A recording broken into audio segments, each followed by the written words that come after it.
প্রত্যেকটা জেলার হেডকোয়ার্টারে আমরা একটা করে বিগ মল করছি, শপিং মল। কিন্তু তার একটাই কন্ডিশন, আমরা 1 টাকায় জমিটা দিচ্ছি, জমি আমরা দিচ্ছি স্টেট গভর্নমেন্ট। যারা বানাবে তাদের কাছে একটাই কন্ডিশন, বিনা পয়সায় জমি, কিন্তু 2টো ফ্লোর আমার চাই। তারপরে তুমি সিনেমা হল করো, কমিউনিটি সেন্টার করো, I don't have any problem. আমি 2টো ফ্লোর চাই ফর সেলফ হেল্প গ্রুপ।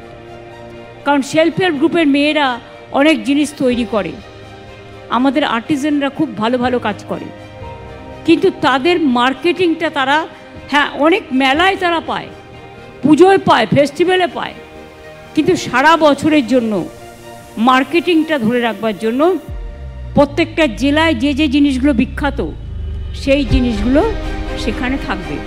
আমাদের এমএসএমই সেক্টর এমপ্লয়মেন্ট জেনারেশনের ক্ষেত্রে master, it's a landmark achievement.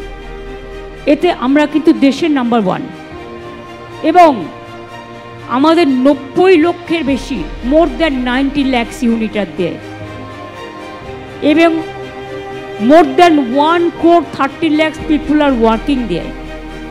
1,30 লক্ষের বেশি লোক কাজ করছেন, এবং 660টির বেশি এমএসএমই ক্লাস্টার অলরেডি আমরা তৈরি করে দিয়েছি। আমাদের রাজ্যে এই পর্যন্ত সেলফ হেল্প গ্রুপকে আর ক্ষুদ্র শিল্পকে উৎসাহিত করার জন্য আমরা প্রায় 9,50,000 কোটি টাকা ব্যাংক লোনের ব্যবস্থা করে দিয়েছি। ভবিষ্যৎ ক্রেডিট কার্ডেও তারা ইয়াং জেনারেশন 50,000 টাকা করে পায়, খুব স্মল এতে লোনে।